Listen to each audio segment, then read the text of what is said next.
우리의 찬양과 경배를 받게 합당하신 주님께 모든 영광을 올려드립니다. 우리 다 같이 일어나셔서 주님의 말씀을 선포함으로 하나님께 예배를 올려드리겠습니다.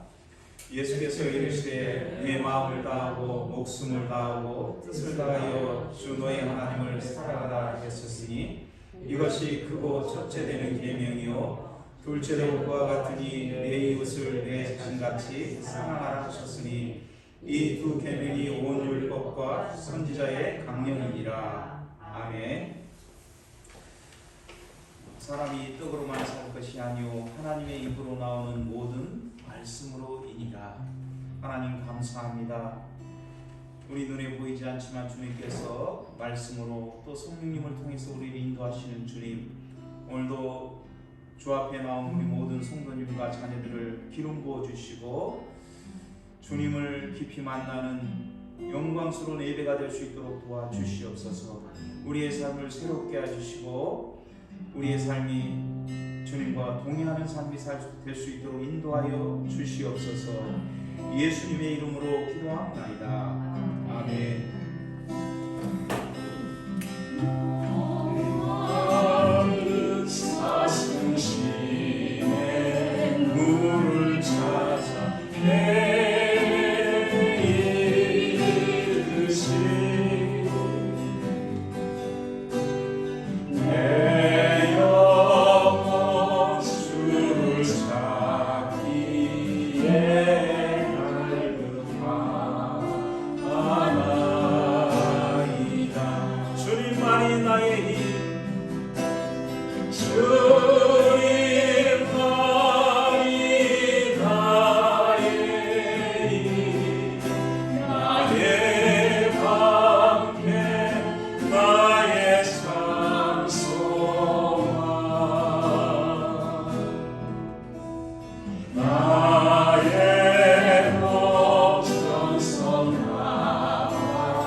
예수를 담기 내가 원하네.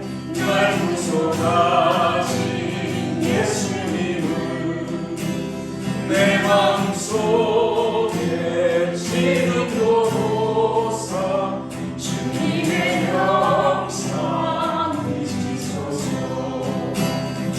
무한한 사랑 풍성한 부흥 슬픈 자비로 하신 주 이름 죄리 부르는 예수 그 형상 함께 하옵소서. 예수를 담기 내가 원하네. 날 구속하신 예수님은 내 마음속에 지금도로사 주님의 형상 이시소서. 겸손하시고 거룩한 예수 원수의 멸시 참으시사 우리를 위해 고난을 받은 구주를 함께 하옵소서. 예수를 담기 내가 원하네. 날 구속하신 예수님은 내 마음속에 지금도로사 주님의 형상 예수를 담기 내가 원하네. 예수를 담기 내가 원하네. 날 구속하신 예수님은 내 마음속에 지금도로사 주님의 형상 이시소서.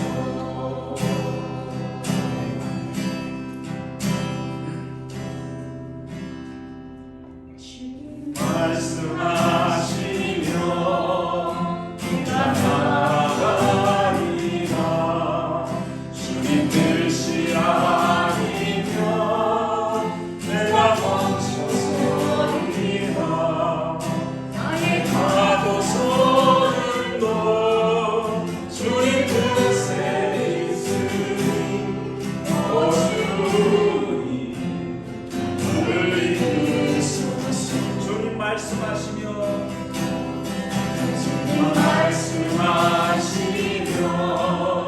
내가 나아가리라. 주님 뜻이 아니면 내가 멈춰서리라.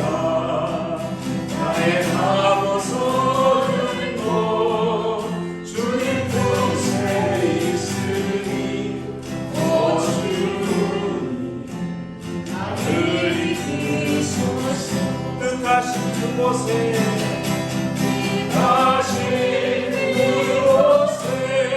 나의 기원합니다. 이끄시는 대로 순종하며 살리. 연약한 내 영혼 통하여 일하소서. 주님 나라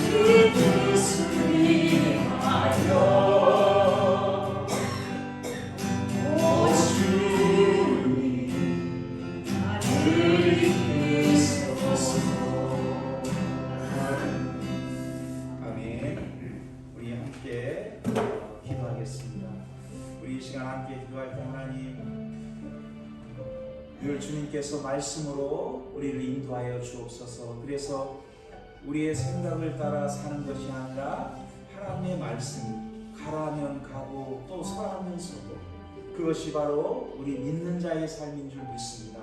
하나님, 저의 평생의 삶이 주의 말씀을 쫓아서 말씀을 이끄시는 대로 살아가는 삶이 되게 도와주옵소서. 우리 같이 기도하겠습니다. 거룩하신 하나님, 참으로 감사합니다. 주의 말씀은 내 발의 등이요 내 길의 빛이라고 말씀하셨는데, 하나님, 주님의 말씀을 쫓아 행하는 자가 복이 있는 줄 믿습니다. 하나님 말씀이 우리를 가라 하시면 가고 또 서라 하시면 서고, 우리의 생각과 우리의 뜻을 쫓아 사는 삶이 아니라 하나님의 말씀에 인도함을 사는 삶이 바로 우리 그리스도인들의 삶인 줄 믿습니다. 하나님, 지난 한 주간도 우리의 삶을 돌아보면서 우리가 말씀대로 순종하며 말씀대로 따라 살았는지를 돌이켜보는 시간이 되게 도와주시고, 하나님, 우리가 하나님의 말씀보다 우리의 생각과 우리의 뜻을 쫓아 사는 삶이 있었다면 주님 용서해 주시고 주님 돌이키게 도와주시고, 그래서 우리가 늘 말씀의 정명을 받는 삶이 되게 도와주옵소서. 말씀을 따라 살고 순종하는 삶을 결코 실패함이 없는 하나님의 은총과 은혜 가운데 사는 놀라운 삶이 될 줄 믿습니다. 우리 성도님들의 삶을 인도하여 주시고 우리 자녀들의 삶을 인도하여 주옵소서. 말씀을 붙잡게 하여 주옵소서. 말씀을 날마다 읽고 또 말씀 속에서 들려지는 하나님의 음성을 듣게 도와 주시옵소서. 사람이 떡으로만 살 것이 아니요 하나님의 입에서 나오는 모든 말씀으로니라. 하나님, 우리 인간은 우리 육체를 유지하기 위해서 주님 음식을 먹어야 되지만, 물을 마시고 음식을 먹어야 되지만, 그러나 우리 영혼의 생명을 유지하기 위해서는 바로 생명의 양식인 하나님의 말씀을 날마다 먹어야 되는 줄 믿습니다.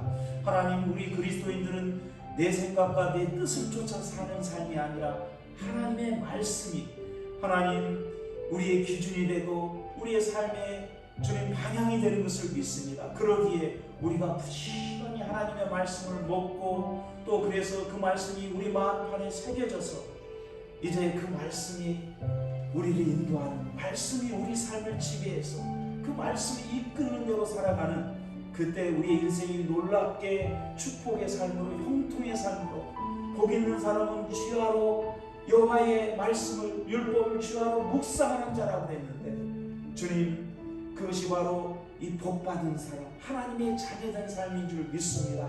올 한 해 우리 사랑하는 성도님들이, 자녀들이 부지런히 말씀을 배우고 또 먹고, 그래서 그로 인해서 주님 복 있는 인생이 될 수 있도록 축복하여 주시옵소서. 예수님의 이름으로 기도합나이다.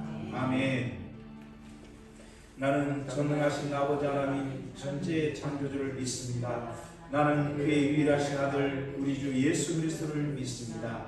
그는 성령으로 잉태되어 동정녀 마리아에게서 나시고 본디오 빌라도에게 고난을 받아 십자가에 못 박혀 죽으시고 장사된 지 사흘 만에 죽은 자 가운데서 다시 살아나셨으며 하늘에 오르시어 전능하신 아버지 하나님 우편에 앉아 계시다가 거기로부터 살아있는 자와 죽은 자를 심판하러 오십니다.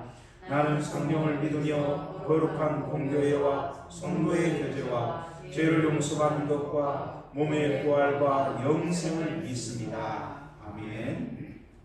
기도하겠습니다.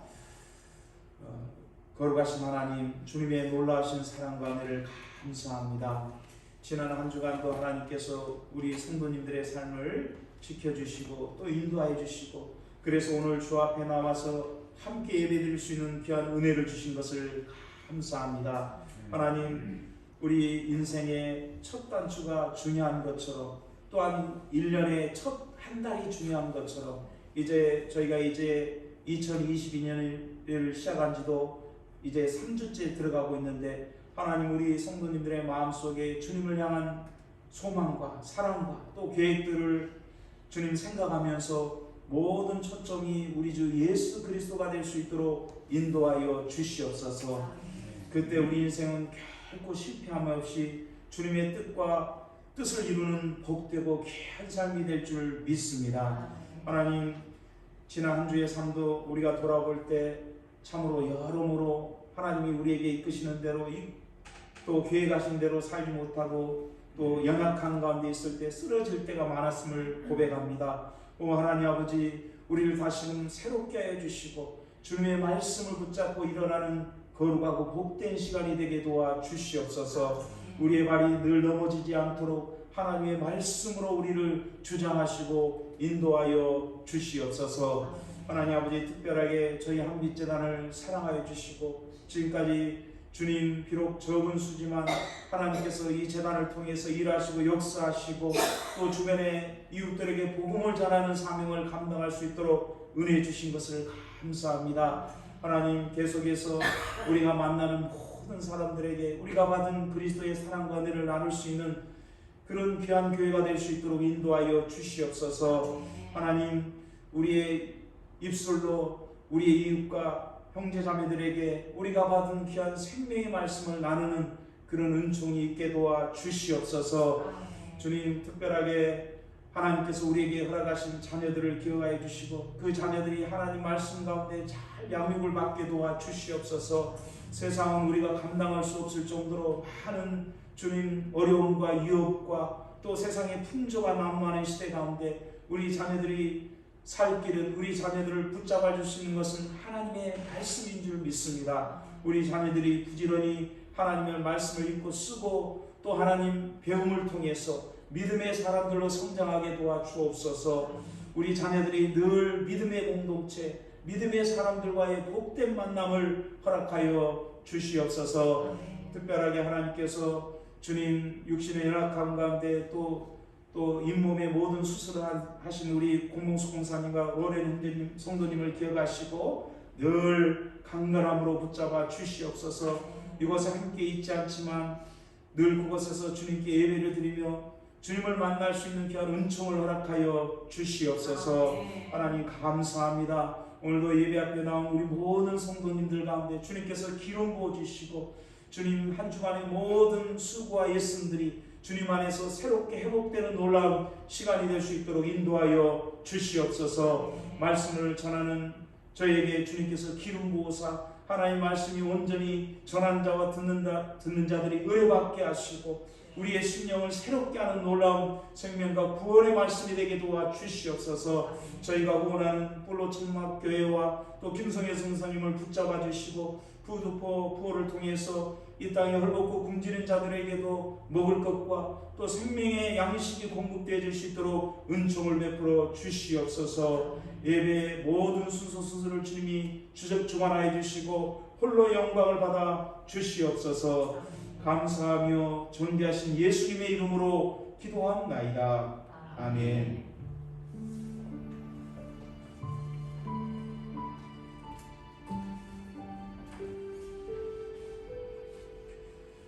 주님 앞에 나온 우리 모든 성도님들과 자녀분들을 환영하고 축복합니다. 우리 다 같이 일어나셔서 하나님께 동원 찬양 올려드리겠습니다.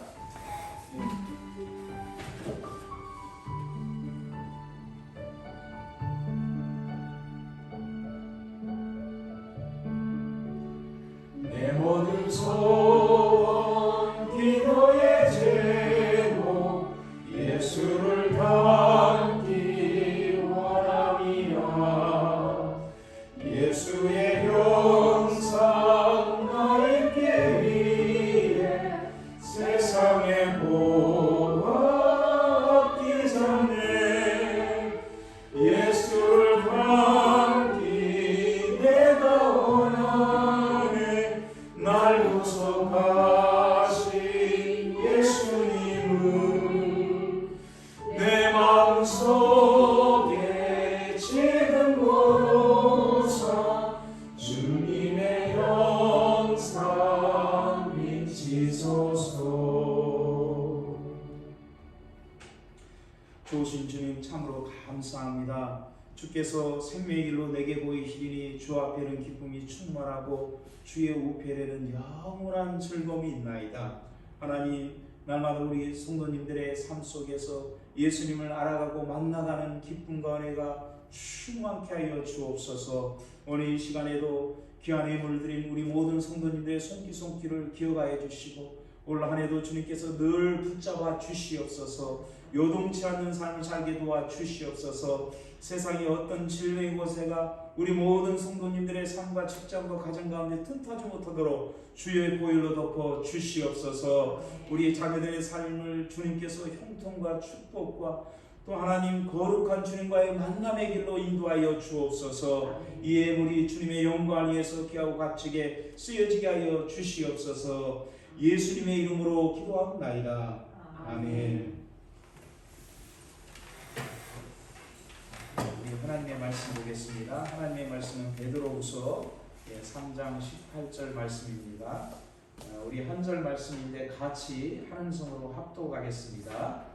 우리 베드로후서 3장 18절 말씀입니다. 같이 읽습니다. 시작. 오직 우리 주 곧 구주 예수 그리스도의 은혜와 그를 아는 지식에서 자라가라. 영광이 이제와 영원한 날까지 그에게 있을지어다. 아멘.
우리 역사가 진사 나누겠습니다. 말씀을 붙들 때 승리합니다라고 인사하겠습니다. 아멘. 그래서 뭐 저기 있지만 자발적으로 뭐 이렇게 편하실 대로 하시면 좋겠습니다. 이렇게 또 썼던 분들은 또 가져가서 쓰시고 또 아니면 또 다른 가정에 가셔서 쓰셔도 되고요. 식물이든 이 동물이든 제가 볼 때 자라고 성장하는 것처럼 신비스러운 것은 없는 것 같습니다. 그래서 저는 이제 봄철이 되면 저희 집 뒤에 있는 작은 이 텃밭에 뭐 호박씨도 뿌리고 또 상추 등 여러 가지 씨앗을 뿌립니다. 물론 뭐 여름철에 싱싱한 채소를 얻어서 또 주변의 이웃들하고 이제 뭐 토마토도 같이 나누고 미국 분들하고 이렇게 하는데 그런 목적도 있지만 그러나 더 중요한 목적은 저는 매일매일 그 식물들이 자라는 것을 보는 그 기쁨 때문에 사실 그래요.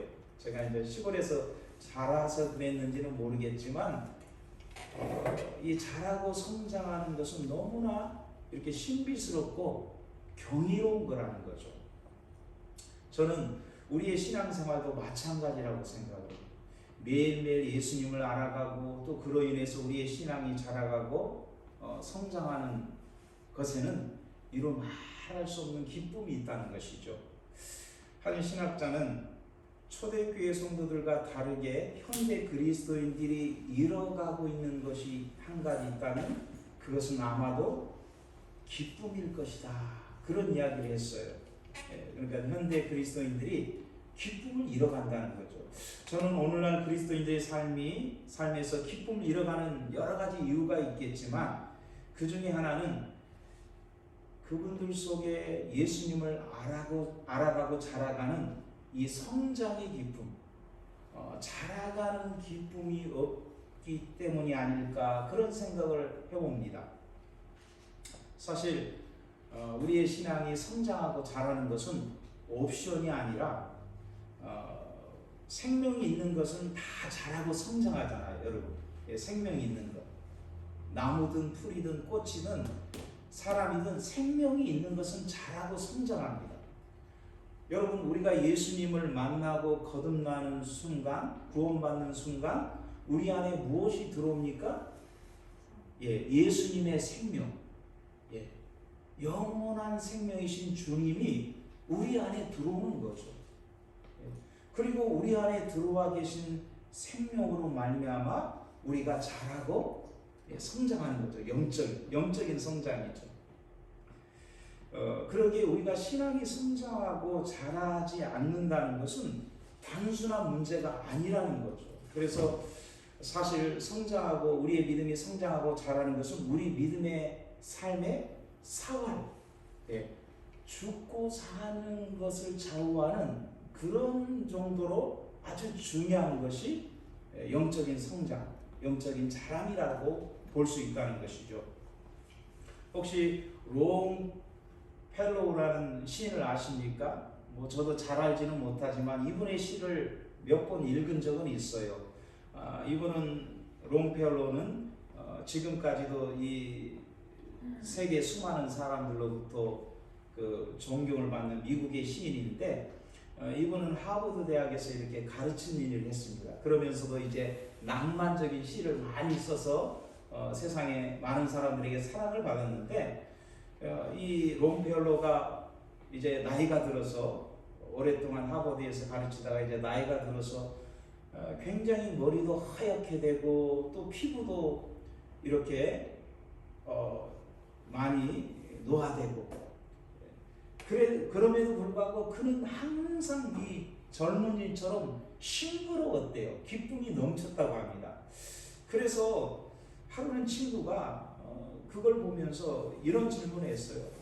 자네는 참 어떻게 이렇게 나이가 들어갈수록 더 이렇게 싱그럽고 밝고 기쁨이 넘치는가? 이런 질문을 했을 때 이 롱페올르가 그 학교에 있는 커다란 나무를 가리키면서 하는 얘기가 저 나무를 보게나 저 나무는 아주 늙은 나무지.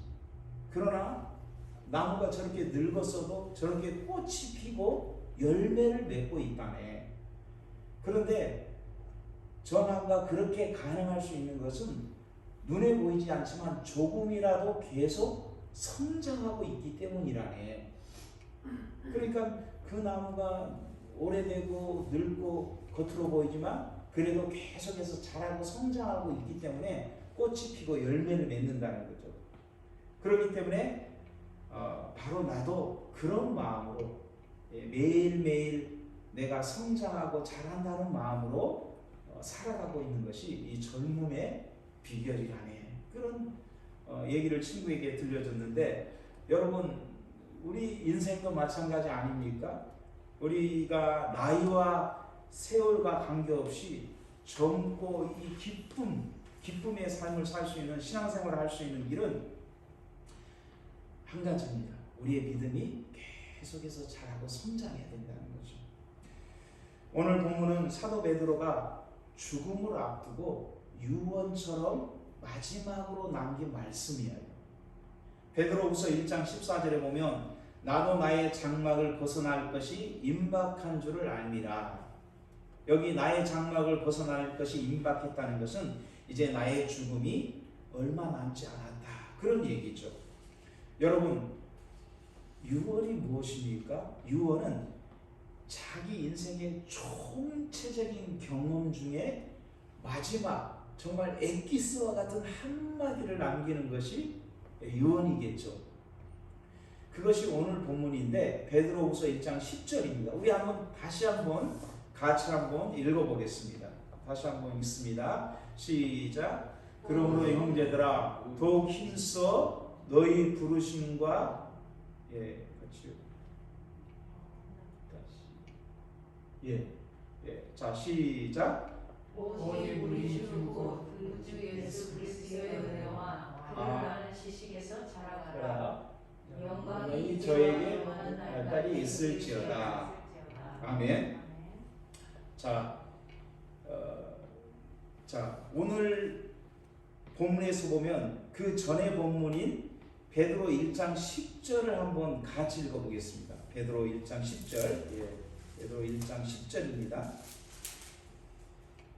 같이 읽습니다. 자, 시작. 그러므로 형제들아 더욱 힘써 너희 부르심과 택하심을 굳게 하라. 너희가 이것을 행한즉 언제든지 실족하지 아니하리라. 자, 여기 보시면 마지막 부분에 보면 너희가 이것을 행한즉 언제든지 실족하지 아니하리라 그랬어요. 실족은 영어로 fall, 넘어짐, 미끄러짐 그런 단어일 겁니다.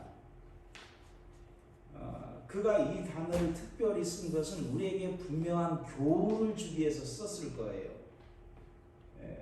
오고 오는 모든 시대의 그리스도인들이 명심해야 할 한 가지를 말하는 것이죠. 그런 의미와 함께 사도 베드로가 이 실족이라는 단어를 쓴 것은 어쩌면 자신의 인생에서 실족, 넘어졌던 경험담을 말하고 싶은 그런 뉘앙스를 지우지 않을 수 없다는 거죠. 그런 뉘앙스가 있다는 거예요. 그래서 여기 보면 그러므로 형제들아 더욱 힘써 너희 부르심과 택하심을 굳게 하라. 너희가 이것을 행한즉 언제든지 실족하지 아니하리라. 여러분, 사도 베드로는 복음서에서 어떤 사람이었죠? 사도 베드로 12명의 제자들 중에서 수제자였죠. 그리고 3명의 키 멤버 12명 중에서도 3명 요한, 야고보, 베드로 이 셋 중에서도 으뜸이었습니다. 불가능에 도전하는 사람이었고 그래서 비록 바닷물에 빠지기는 했지만 갈릴리 호수를 건넌 인간 최초로 무리를 걷는 기적을 경험한 사람이 바로 이 베드로였죠. 누구보다 예수님을 또 사랑했던 제자였습니다. 그래서 예수님 앞에서 예수님 모든 사람들이 다 주님을 버리고 떠날지라도 저는 절대로 주님을 배반하지 않을 것입니다. 그렇게 큰 소리 쳤던 그가 결정적으로 어디서 실족하죠? 예수님의 십자가 앞에서. 예수님의 마지막 고난의 길 십자가 앞에서 그가 정말 크게 넘어지죠. 어쩌면 이것을 자기가 염두에 두면서 내가 이 마지막 너희들에게 당부하는 이 말을 꼭 명심해라. 그렇지 않으면 너희도 얼마든지 실족할 수 있을 것이다. 그런 이 자기의 경험담 같은 얘기를 하면서 우리 뒤에 오는 모든 그리스도인들이 자신의 전철을 밟지 않도록 하기 위해서 마치 자식에게 부모님이 마지막 유언을 하는 것처럼 이 유언적인 말을 하고 있다는 거죠. 사랑하는 여러분, 사실 우리 모두 역시 지금까지 주님을 따라오면서 어떻습니까? 사실은 많이 무너지고 미끄러지고 넘어지지 않았습니까? 내 믿음이 정말 흔들리지 않는 바위와 같이 그리고 하늘 높이 막 솟아있는 곱게 뻗은 오레곤의 이 잣나무처럼 그렇게 한결 같으면 좋겠는데 그렇게 안 되는 거예요. 마치 우리의 신앙이 살얼음판을 걷는 것처럼 그래서 또 죄에 넘어졌기 때문에 하루에도 천국과 지옥을 수없이 왔다 갔다 하는 그런 경험은 없으십니까? 마음은 주님을 잘 믿고 싶어요. 그런데 제대로 믿고 싶은데 그게 내 마음대로 안 되는 거예요.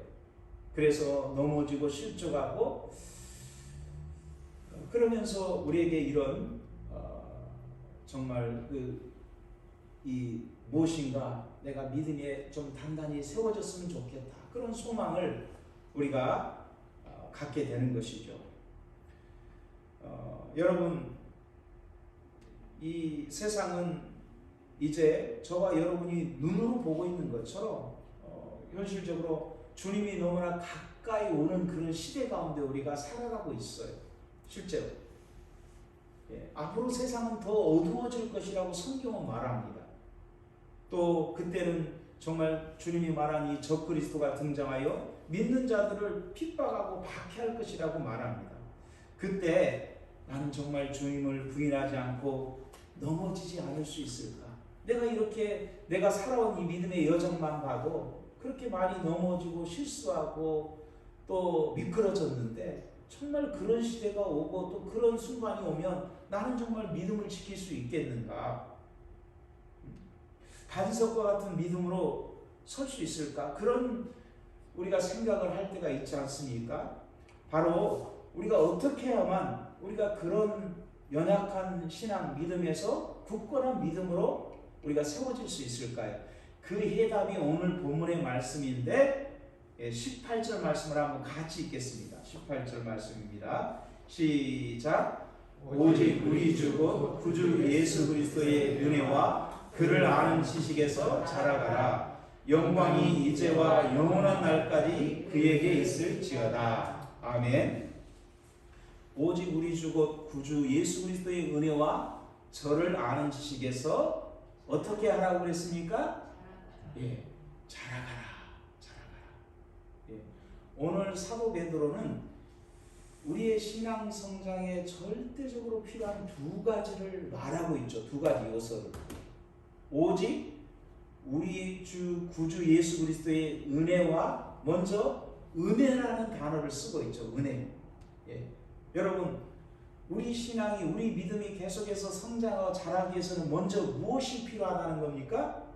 은혜가 필요하다는 거예요. 그레이스. 은혜가 필요합니다. 그 다음에 저를 아는 무엇에서 자라가라고 그랬죠? 지식에서 자라가라.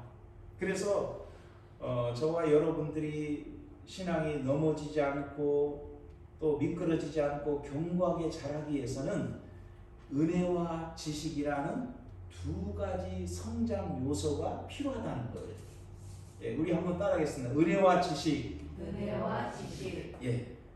여러분, 우리가 성경에서 수없이 많이 은혜 하는데 은혜가 무엇이요? 은혜가 무엇입니까?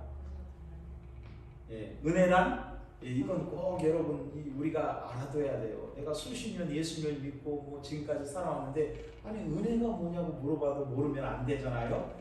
은혜란 다들 아무 자격이 없는 사람들에게 값없이 베풀어지는 사랑이에요. 다들 아무 자격이 없는 사람에게 베풀어지는 일방적인 사랑. 자격이 없는데, 사랑받을 자격이 없는데 오히려 죄를 범한 우리 인간. 그래서 하나님의 진노와 저주를 받아 마땅한데 오히려 하나님이 그를 받아주시고 용납해 주시고 용서해 주시고 하나님의 자녀로 삼아 주신 것. 이것이 은혜죠. 아멘. 그래서 주님께서 저와 여러분에게 베푸신 이 은혜는 이해할 수가 없다는 거죠. 이해할 수 없는. 만일 우리가 은혜를 이해할 수 있다면 그것은 은혜가 아닌 거죠. 은혜는 그래서 이해할 수 없어요. 저와 여러분의 머리로 상식으로 지혜로 이해할 수가 없다는 거죠. 이 은혜라는 것은. 우리에게 많이 알려진 그 미국의 유명한 그 기독교 작가 중에 혹시 맥스 루케이도라는 목사님을 들어보신 적이 있을지 모르겠어요. 원래 이분은 기독교 서적을 이렇게 기독교 책을 많이 썼는데 그 책마다 이렇게 베스트셀러가 됐어요. 이제 지금은 이제 그 텍사스 주에서 한 교회를 담임하는 이 목사님이 또 되어서 목회도 하면서 또 책도 쓰시고 계시는데 이 맥스 루케이도 목사님이 태어난 곳은 텍사스에서 태어났기 때문에 어린 시절에 한 번도 바다를 본 적이 없어요. 바다를.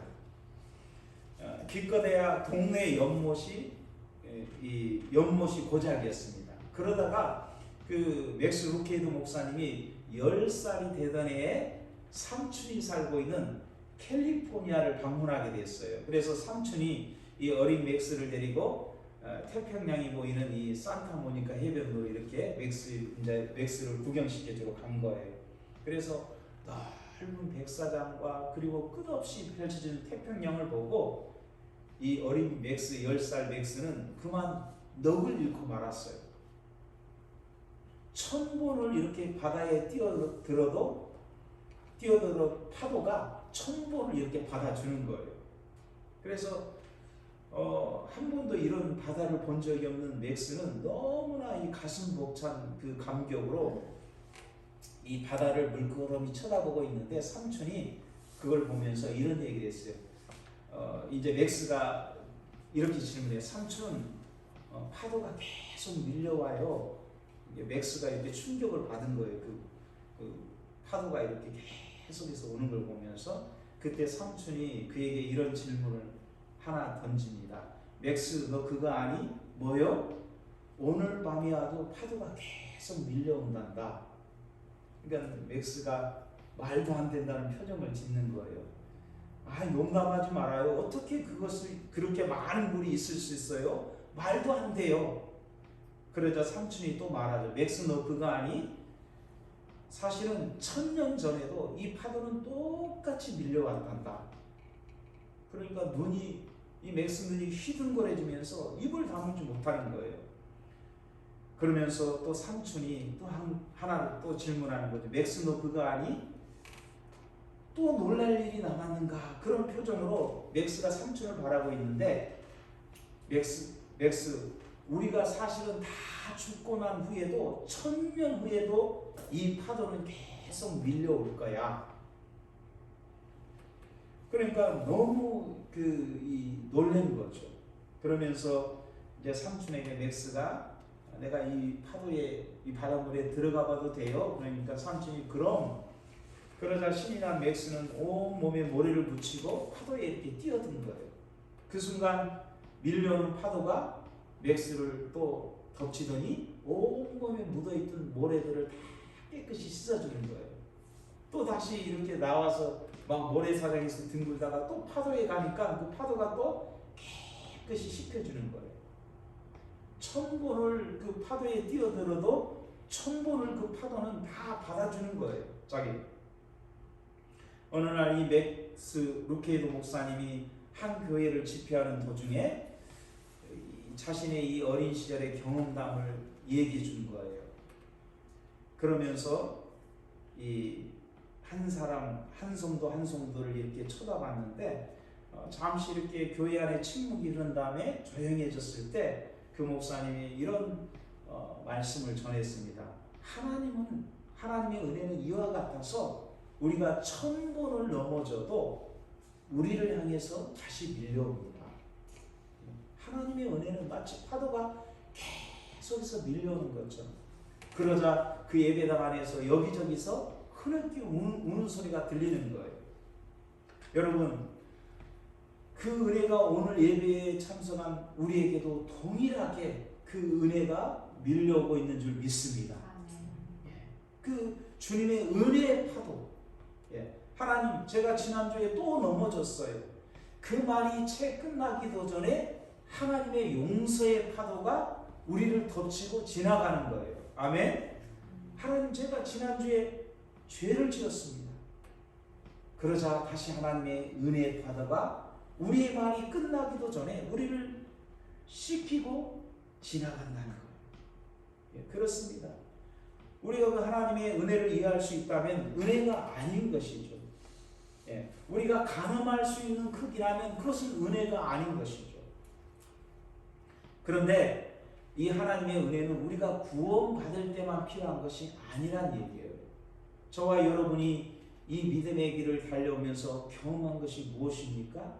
이 하나님의 은혜는 한 번으로 끝나는 것이 아니라 우리 일생을 살아가면서 우리의 삶의 여정에서 지속적으로 하나님의 은혜를 필요로 하고 있다는 거예요. 아멘. 예. 한번 생각해 보세요. 만약 하나님이 주님이 우리를 구원하시고 그 다음은 알아서 해라 그렇게 하셨다면 우리는 파산되었어도 수천 번 수만 번 파산을 했을 것입니다.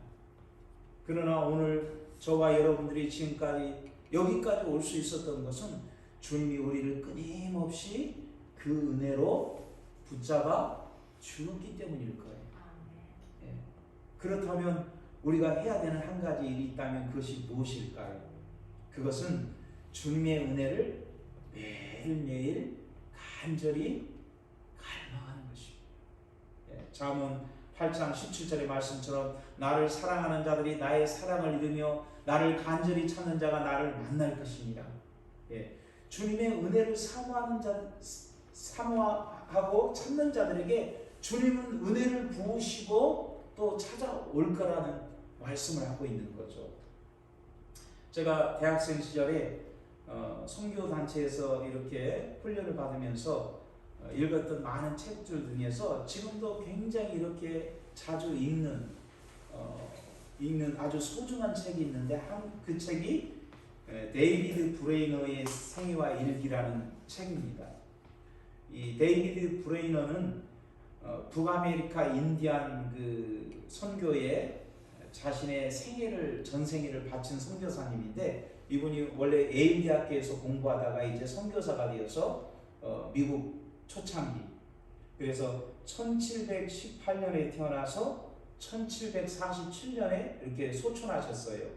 그러니까 아주 짧은 생애죠. 29년 5개월 19일을 살았는데 이분이 선교사로 지낸 기간도 4년밖에 안 돼요. 그런데 놀라운 것은 이분의 삶과 선교 사역이 미국의 그 선교 역사의 대부흥을 일으켰다는 거예요.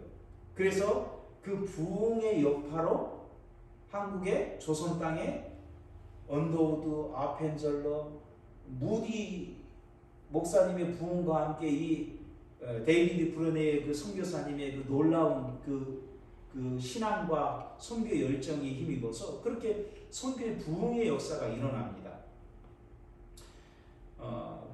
이분이 1942년 6월 15일 화요일 일기에 보면 이런 내용이 적혀 있어요. 내 생에서 가장 간절하게 하나님에 대해 갈망했던 날이다. 이분의 일기를 보면 이 내용이 참 많아요. 내가 하나님을 또 갈망합니다. 내가 주님의 임재 안으로 가기를 원합니다 하면서 계속 하나님을 갈망하고 시크합니다. 예. 정원경에 나는 외딴 곳에서 달콤한 정막 가운데 나의 주님께 이렇게 아뢰었습니다. 주님, 제가 오직 당신만을 갈망하며 오직 거룩하기를 갈망한다는 것 아시지요? 당신이 저에게 이런 사모하는 마음을 주셨습니다. 제게 그런 마음을 주실 수 있는 분은 오직 당신밖에 없습니다. 그래서 막 인디언 선교를 하는데 하나님의 임재가 막 그 인디언들에게 막 임해요. 예. 하나님의 임재를 막 경험합니다. 예. 이런 그 갈망, 그게 중요하다는 거죠. 사랑하는 여러분, 우리의 신앙은 이미 완성된 신앙이 아니에요. 그러기에 우리의 믿음은 계속해서 은혜의 물질기를 통해서 자라가야 된다는 거죠. 주님의 은혜를 우리가 받으면 받을수록 우리의 믿음은 반석처럼 견고하고 튼튼해질 것을 믿습니다. 자, 그렇다면 우리의 믿음을 견고하게 세우기 위해서 필요한 두 번째 요소는 무엇입니까? 두 번째는 지식이에요. 지식. 다시 오늘 본문 18절 말씀을 다시 한번 보시면요. 오직 우리 주 곧 구주 예수 그리스도의 은혜와 그를 아는 지식에서 자라가라. 예, 그를 아는 지식에서 자라가라. 두 번째는 지식이라는 거죠. 우리 신앙이 자라가려면 누구를 깊이 알아가야 됩니까? 예, 그렇죠. 하나님, 예수 그리스도를 깊이 알아가야 돼요. 예, 저를 아는 지식에서 자라가라 했는데 여기 알다라는 헬라어 동사에는 두 가지가 있어요. 이 동사가 이 헬라어에는 알다는 하나는 그노시스고 또 하나는 에피그노시스입니다. 에피그노시스는 완전히 안다는 뜻이고, 그노시스는 무슨 뜻인가 하면 알아간다, 그런 진행형 동사예요. 오늘 본문에 나와 있는 저를 아는에서 알다는 바로 진행형인 그노시스라는 단어를 쓰고 있다는 것입니다. 그러니까 우리가 예수님을 어떻게 알아갑니까? 하나님을 어떻게 알아가요? 애써서 노력으로 계속 그리스도를 진행형으로 알아가야 된다는 거죠. 예. 어떻게 보면 하나님의 은혜, 하나님의 구원이라는 것은 우리의 예수님과 노력과는 상관없이 어떻게 주어지죠? 주어지는 거잖아요. 우리의 구원은, 하나님의 은혜라는 것은 그래서 주어지는 거예요. 우리가 애쓰고 우리가 노력해서 얻는 것이 아니라 하나님이 일방적으로 우리에게 주어지는 것이 은혜죠. 그런데 이 지식은 어떠합니까? 우리가 계속적으로 땀을 흘리고 애쓰고 수고해야만 얻을 수 있는 것이죠. 그래서 우리 애씀과 노력과 열심이 필요한 거예요. 저는 말씀을 준비하다가 이런 생각을 해봤어요. 신앙이 성장하고 자라는 것은 마치 농부가 밭에 씨앗을 뿌리는 것과 같다. 여러분, 밭에 씨앗이 떨어졌을 때 그 씨앗이 싹이 트려면은 햇빛과 온도가, 비가 내리지 않고서는 싹이 트고 자라는 것은 불가능해요. 그렇죠? 예, 식물이 자라려면은 기본적으로 햇빛이 필요하고 온도가 맞춰져야 되고 비가 내려야 됩니다. 겨울에는 아무리 씨앗을 뿌려도 싹이 나고 자라지 않아요. 왜 그렇습니까? 온도가 낮고 또 햇빛도 잘 나지 않고 그러기 때문에 그런 거죠. 은혜라는 것은, 우리 신앙이 성장하기 위해서 필요한 은혜라는 것은 마치 이것이 하나님의 은혜라는 거죠. 햇빛이나 온도나 비 같은 것은 하나님의 은혜에 해당하는 거죠. 그런데 햇빛과 온도와 비만 필요할까요? 아니죠. 그 다음에는 농부가 거기에 거름을 줘야 되고, 예, 많은 양의 양분을 줘야 돼요. 그리고 계속해서 가꿔줘야 되잖아요. 병충해도 막아주고 뭣도 막아주고 하면서. 그러니까 햇빛과 온도, 비라는 것은 우리가 어떻게 할 수 없는, 주어져야 되는 거예요. 그러나 그 식물이 계속 성장하고 자라기 위해서는 농부가 양분도 주고 관리를 해야 되는 것처럼 노력이 필요한 거죠.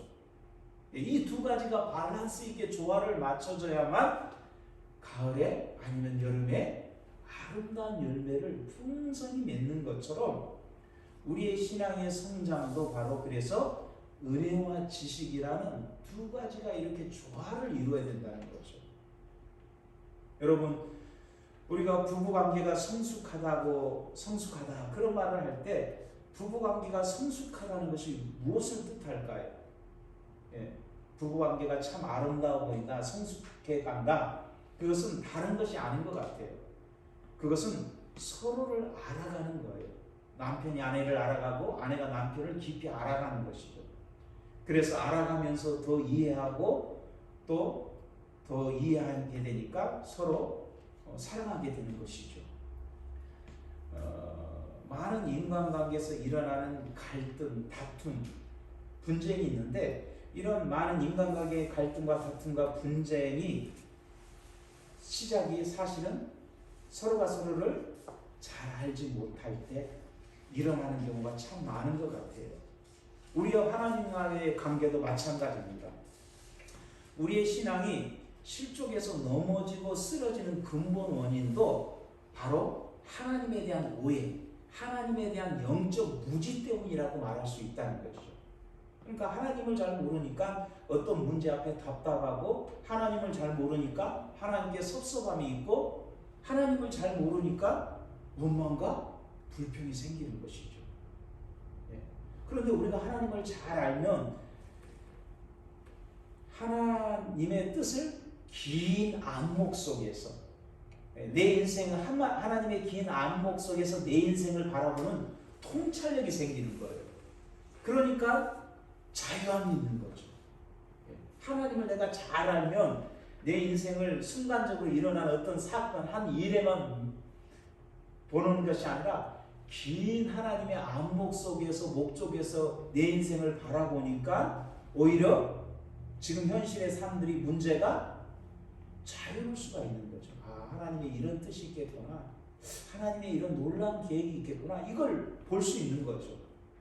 예. 그래서 사실은 우리 신앙생활의 모든 질병도 결국 영적 무지 때문이라는 거죠. 그래서 호세아 선지자는 호세아 6장 3절에서 우리 신앙에 결정적으로 정말 중요한 한 가지를 얘기하고 있죠. 무엇을 말합니까? 여호와를 알자, 여호와를 힘써 알자. 우리 한번 다 같이 따라하겠습니다. 여호와를 알자, 여호와를 힘써 알자. 예, 그렇습니다. 이게 중요한 거죠. 지식이죠. 예. 마지막으로 그렇다면 여러분, 저와 여러분들이 예수님을 어떻게 알아갈 수 있습니까? 예, 그렇죠. 이게 기초예요. 기독교 신앙의 가장 중요한 베이직이에요. 예수님을 알아가는 방편은 두 가지밖에 없습니다. 하나는 말씀이고 하나는 기도입니다. 그래서 말씀과 기도로 예수님을 알아가는 거예요. 예. 첫째는 말씀. 예.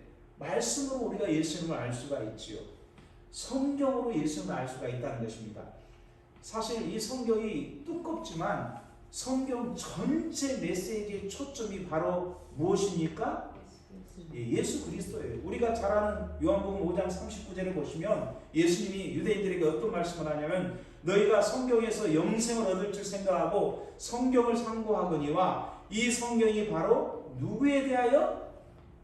내게 대하여 증가하는 거다. 그렇게 말합니다. 예.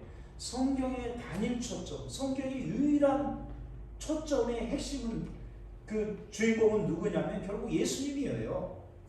그러니까 성경을 알면 누구를 알게 됩니까? 예수님을 알게 돼요. 예수님. 그럼 우리가 성경을 안 읽고 또 성경을 배우지 않고 어떻게 예수님을 알 수가 있어요? 그것은 불가능합니다. 예. 결국은 저는 그렇게 생각합니다. 성경과 나의 거리가 나와 예수님 사이의 거리다. 우리 한번 따라하겠습니다. 성경과 나의 거리가 나와 예수님 사이의 거리다. 예, 그래서 올 한 해 여러분들이 부지런히 성경도 읽으시고 또 가능하시면 성경도 써보시고 그런 또 성경 말씀을 또 배우시고 그런 시간들을 통해서 여러분들이 예수님을 깊이 알아가는 그런 시간들이 되기를 축복합니다. 한 농부가 자신의 농장에 대나무를 심고 기다렸어요. 그런데 첫 번째에는 아무것도 올라오지 않는 거예요. 두 번째, 둘째, 2년째에도 역시 아무것도 보이지 않는 거예요. 세 번째에도 네 번째에도 마찬가지예요.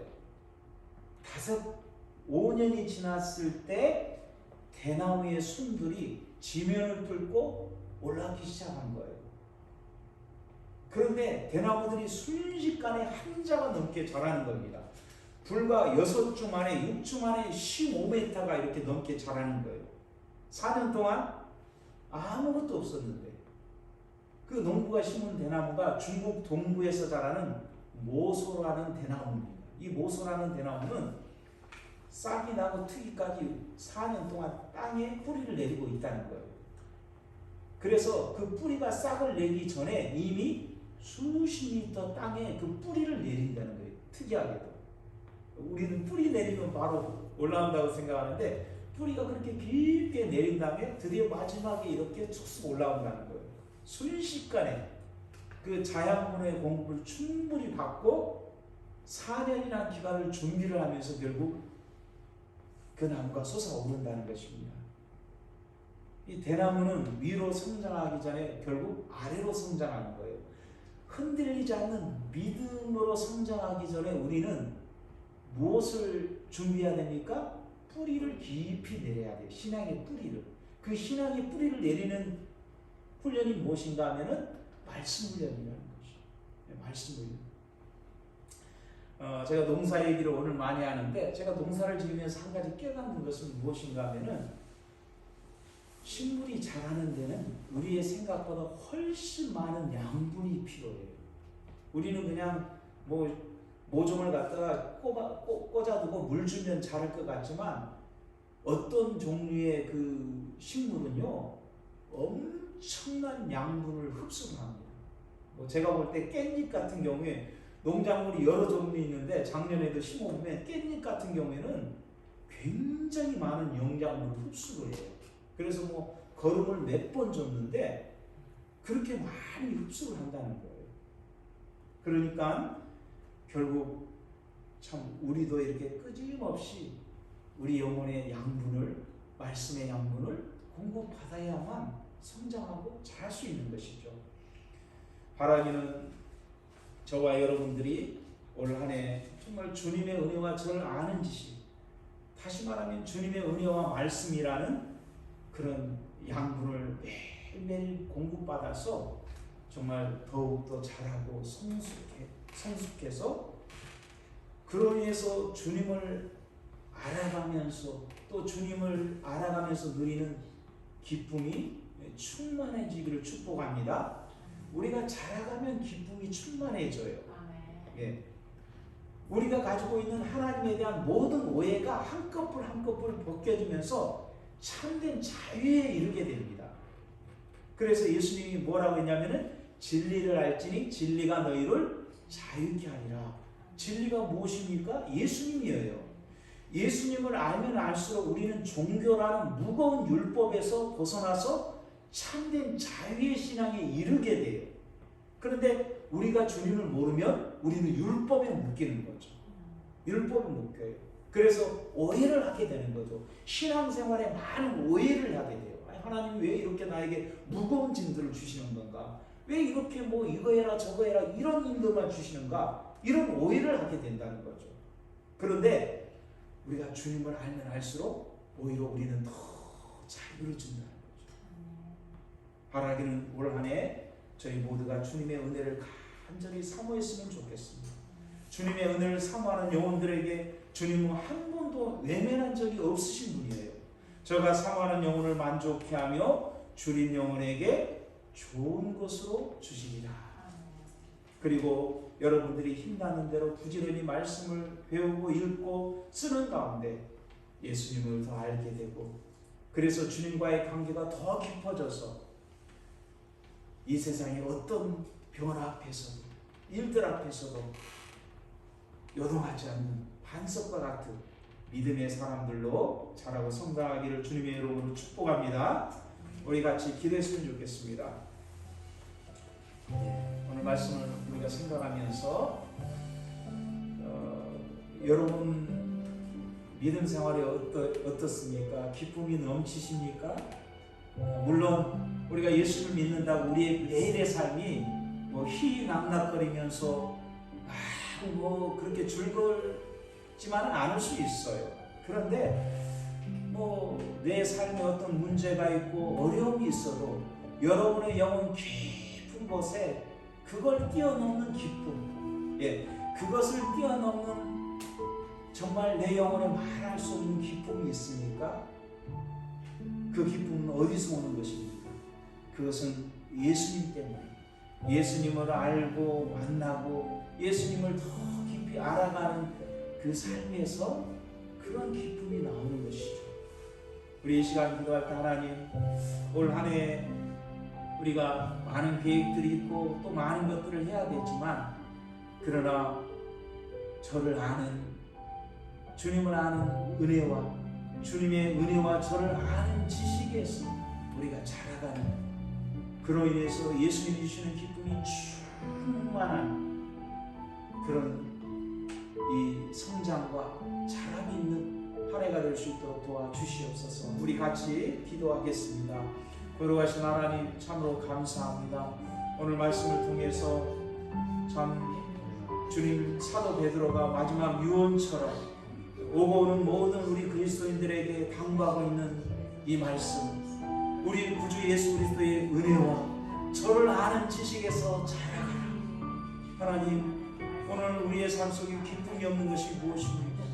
물질이 없고 또 여러 가지 환경이 어려워서 기쁨이 없는 것이 아니라 예수님을 우리가 알아가고 더 깊이 만나가야 되는데 그것이 우리의 삶이 없기 때문에, 오늘 그리스도인의 삶의 그 핵심이 없기 때문에 우리가 기쁨을 잃어버리고 살지는 않습니까? 오 하나님, 우리를 새롭게 해주시고 다시금 우리가 올 한해 무엇을 향해서 달려갈지를 인도하시고 가르쳐 주시옵소서. 우리 주님의 은혜를 갈망하게 도와주옵소서. 사모하게 도와주옵소서. 사슴이 신음을 찾기에 갈급한같이 내 영혼이 주를 찾기에 갈급하나이다. 주님, 이 고백처럼 주님의 은혜를 갈망하는 저와 우리 모든 성도가 되게 도와주시고, 그래서 우리의 믿음이 반석과 같은 믿음의 사람으로 하나님 어떤 세상의 환난과 핍박에도 요동하지 않는 견고한 믿음의 사람으로 세워져 갈 수 있도록 인도하여 주시옵소서. 오직 우리 구주 예수 그리스도의 은혜와 저를 아는 지식에서 자라가라.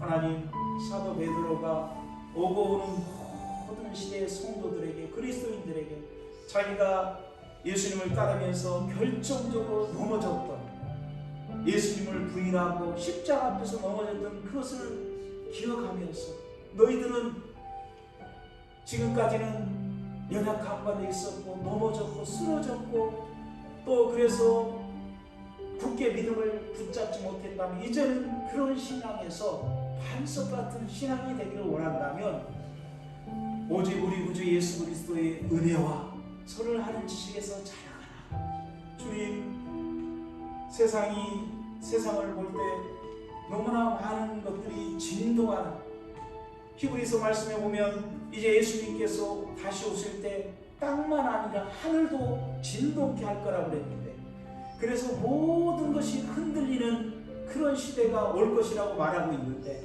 우리는 지금 세상이 흔들리고 있는 그런 시대에 서 있고 그것을 보고 있습니다.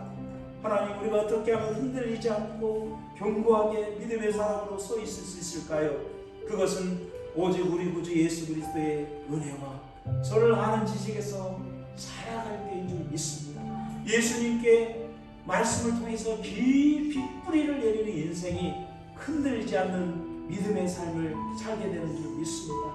저와 우리 사랑하는 성도님들과 자녀들이 올 한 해 부지런히 말씀을 읽고 배우고 또 훈련하고 주님의 은혜를 갈망하는 삶을 통해서 우리가 이전 주님보다 더 놀라운 영적인 성숙과 성장과 자랑이 있는 그런 놀라운 한 해가 될 수 있도록 축복하여 주시옵소서. 우리 지금 시대는 너무나 바쁘고 많은 시간을 소비하는 것들이 있지만, 우리의 삶의 우선순위를 주님을 아는 데 초점을 둘 수 있도록 도와주시옵소서. 그때 우리 속에 주님이 주시는 기쁨이 충만해질 줄 믿습니다.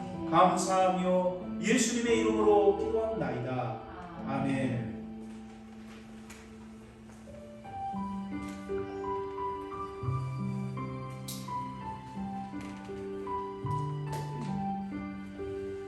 나의 영원하신 기여 생명보다 귀하다.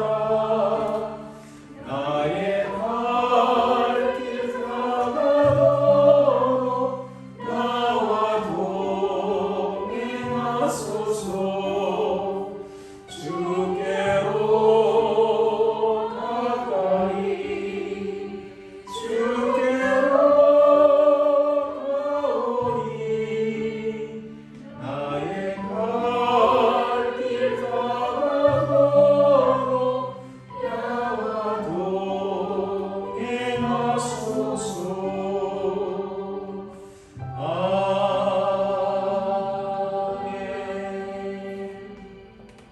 지금은 우리 주 예수 그리스도의 은혜와 우리 하나님의 놀라신 사랑하심과 성령님의 감화 교통하심이 오직 우리 구주 예수 그리스도의 은혜와 서를 아는 지식에서 자라가라.